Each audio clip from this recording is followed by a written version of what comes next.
theme verse this year is 1 Peter 3:15. But set Christ apart as Lord in your hearts, and always be ready to give an answer to anyone who asks you for the hope you possess. Yet do this with courtesy and respect. This is in the this is in the New English translation.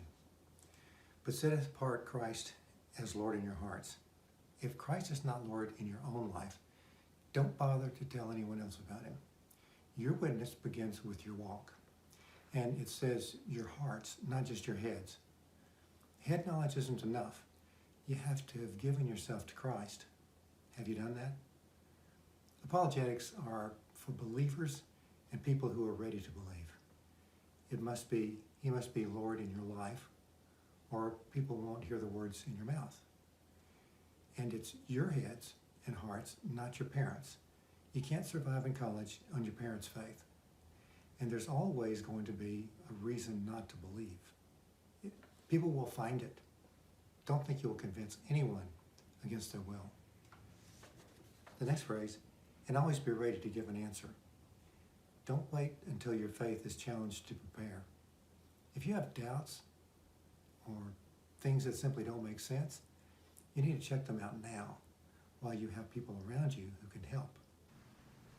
To anyone who asks, you're not commanded to go around challenging other people's faith, but you be ready when they're ready. About the hope you possess, why should they ask you? Because you possess the Holy Spirit inside of you, because they see you living out your faith. You don't have to do anything extraordinary. If somebody says something that makes you think of a verse, tell them the verse. If somebody tells you something or you see something that reminds you of a parable, tell the parable. If somebody asks you to do something against your faith, tell them no. If they ask you why, tell them. You don't have to do anything extraordinary, just don't shut down your Christian witness when you leave Christians. And the opportunities will come up. People will see the Holy Spirit in you. In this verse, it uses the word hope.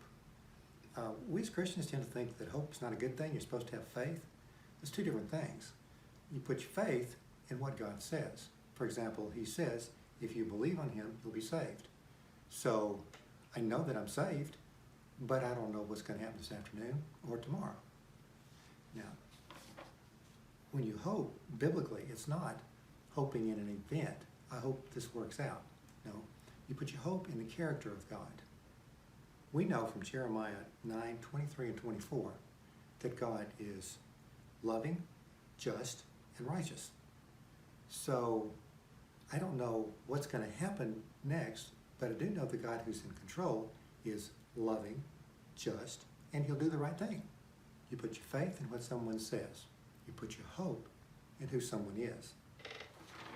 Yet with courtesy and respect, the underlying meaning here of courtesy is that you know the truth, but you don't have to prove it to yourself or anybody else. Another translation might say gentleness. If you are weak and you do something softly, that's not being gentle. If you're strong and you do something softly, that's being gentle. You know the truth, and you have the strength of facts behind you, but you give it to people as they're ready to hear it. They may call you a hater because they don't understand how to respect and at the same time disagree. You're called upon and equipped by the Spirit to do both. That's what this course is about. I look forward to working with you.